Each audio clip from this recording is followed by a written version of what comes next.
Hello my dear students, a very good morning to all of you. So today we are going to continue with the topic of heading elements. In the previous class we have already studied about the HTML, head, title and body elements. So let us see what is the use of heading elements. Headings break up large area of text, announce the topics to follow and information of all the ranges according to the logical hierarchy. So what is the use of heading? The heading will give you the heading. It will tell the person who is watching your HTML page that this is the text. These are the important topics. These are the informations that is arranged in the logical hierarchy. So an HTML provides you the 6 levels of heading. How many levels of heading, students? 6 level of headings. First is the H1, that is the highest level and the largest of all the headings. It means the size of the H1 heading is bigger than the other headings. And H6 is the lowest and the smallest level. The various heading tags are described below. So first is H1 and slash H1, H2 slash H2, H3 slash H3, H4 and slash H4, H5 slash H5, H6 and slash H6.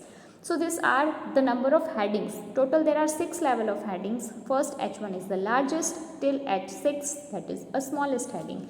So let us understand this heading elements with an easy example.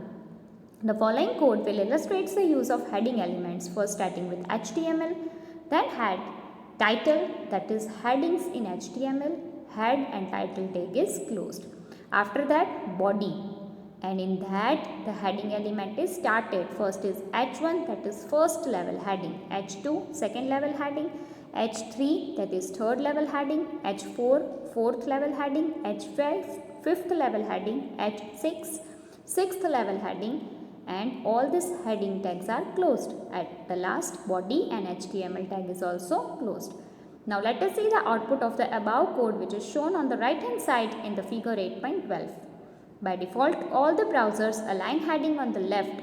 Most browsers however support alignment attributes which allow us to right align with center heading. So here if you are using a most common browser, then you will see that the text is aligned on the left hand side. So here the heading 1 is the first level heading, which is the largest heading. It means the size is bigger. After that the second level heading size is smaller than the first one, then the third level heading size is smaller than first and second, and so on.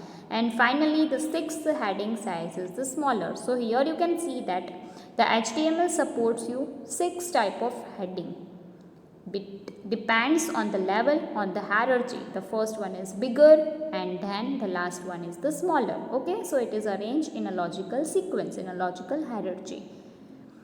Now let us see the heading attributes and its effect. If you are aligning your text to left, then whatever you are writing or the heading will be left aligned. It would be on the left hand side. If you are setting an alignment to right, then it will set your heading on the right hand side. If you are setting an alignment to center, then aligns the heading in the center position, and align justify, it means it will leave some margins on both the sides. It will align the heading between the two given margin. Now to use the alignment attribute, include them in the initial heading tag like H1 align is equal to left, that is left aligned heading.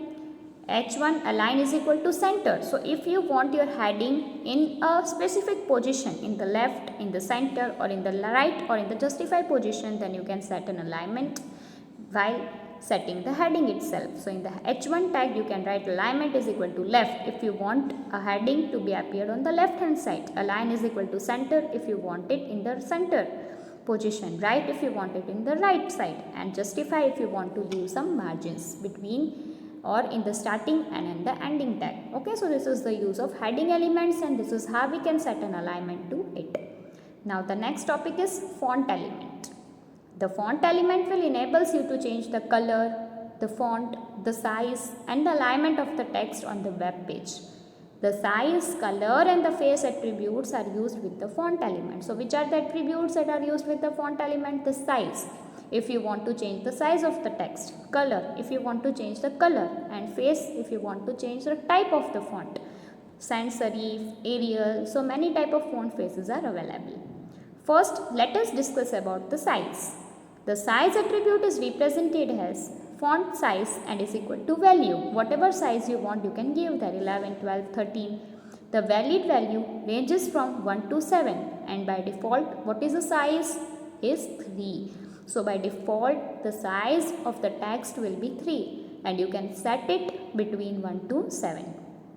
For example, font size is equal to 6, and it will change the value of the text type to 6. And finally, slash and font is an end of the font tag. Next is color. The color attribute will change the color of the text that will appear on the screen. It specifies the font size. Color is RRGGBB, that stands for red, green and blue. Number or with the color names. The color applies only to the text surrounded by the font text. Let us see an example. Font size is equal to 5 and color is equal to red. It means the font size will be of 5 and the color of the text will be red. Now let us see about the face. The face attribute will set the typeface that will be used to display the text on the screen. It will provide the typeface that is already installed in the user's machine. So here they have set the font type to Times New Roman. It means the font or the text written by you will be changed in a different way. If you are selecting Arial, then it would be in the simple way. If you are selecting sans serif, it will be in the italics way. So here the person have selected which font? Times New Roman.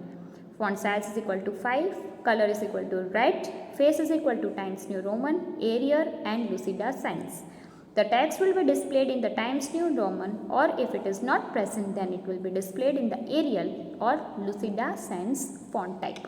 Okay, so this we have studied about the font element. Now the next topic is B, I and U element, that is bold, italic and underline element. But about that we will discuss in our next class. For now, bye bye. Have a great day ahead.